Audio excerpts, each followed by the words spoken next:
In 1976, the United States celebrated its bicentennial, the 200th anniversary of the Declaration of Independence, and it was a year of jubilation for most. While it was a moment of pride for a majority of citizens, one woman, Miss Jeannie Jew, was feeling a sense of frustration, disturbed by the fact that the contributions to this country made by Asian and Pacific American communities were going unrecognized. Mind you, they weren't being erased, they were being left out, like they hadn't existed and hadn't contributed to this country for generations. Ignored, which I imagine may have felt worse than erasure to this proud Asian American woman whose great-grandfather had helped build the Transcontinental Railroad after immigrating to this country from China in the 1800s. So Ms. Jew, a former congressional staffer, approached New York Representative Frank Horton with an idea: proposed legislation designating a month to recognize the contributions Asian Pacific Americans have made to this nation. And in 1977, Mr. Horton did just that, introducing a resolution declaring the first 10 days of May as Asian Pacific American Heritage Week. Senator Daniel Inouye of Hawaii introduced a similar joint resolution the same year. Neither passed.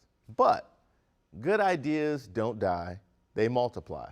And the next year, Horton was back again, and this time his resolution, or should I say Jeannie Jew's resolution, passed both houses. And on October 5th, 1978, President Jimmy Carter signed it into law.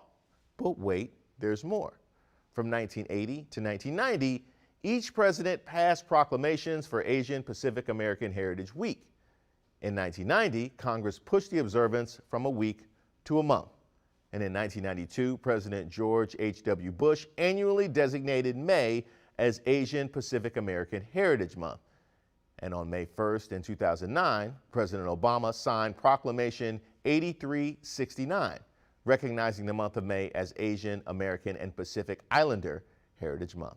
And remember, it all grew out of the mind of one frustrated woman. But if we're being honest, isn't that where some of the best ideas come from? Now, I could end right here, but it would be negligent of me not to discuss how important her idea was then and now. The frustration that Ms. Jew felt couldn't have just been born out of the historical erasure of her and other Asian communities.